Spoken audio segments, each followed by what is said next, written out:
வணக்கங்க. எல்லாருக்குமே உயரத்துக்கு போணும், பெரிய இடத்துல உயர்ந்து இருக்கணும் அப்படின்ற ஆசை நிச்சயமா இருக்கும்.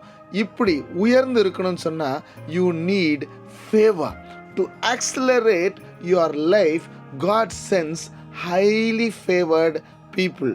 அவர்கள் உங்கள் வாழ்க்கையில் வரும்பொழுது நீங்கள் நினைக்க முடியாத, எதிர்பார்த்தே இராத உயரங்களுக்கு உங்கள் வாழ்க்கையை கொண்டு செல்ல முடியும்.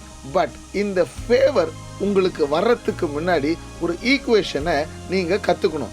எல்லாருடைய வாழ்க்கையிலுமே வெயிட்டிங் பீரியட் என்பது நிச்சயமாக இருக்கும். அந்த வெயிட்டிங் பீரியடில் யூ ஹாவ் டு ப்ரிப்பேர். அந்த ப்ரிப்பரேஷன் பியூட்டிஃபுல்லாக உங்களுக்கு இருந்துச்சுன்னு சொன்னால் ஒரு ஆப்பர்ச்சுனிட்டி உங்களுக்கு நிச்சயமாக வரும்.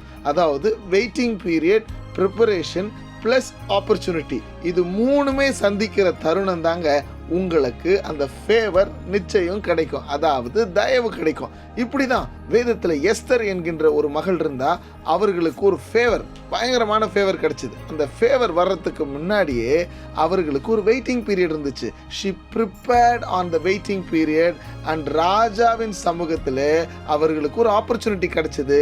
அந்த ஆப்பர்ச்சுனிட்டி அவர்களை உயர்த்தினது. இன்றைக்கு உங்கள் ஆப்பர்ச்சுனிட்டிக்காக வெயிட் பண்ணுங்க. அந்த வெயிட்டிங் பீரியடில் சூப்பராக ப்ரிப்பேர் பண்ணுங்க. கடவுள் நிச்சயம் உங்களை பயங்கரமாக உயர்த்துவார். Have a nice day. God bless you.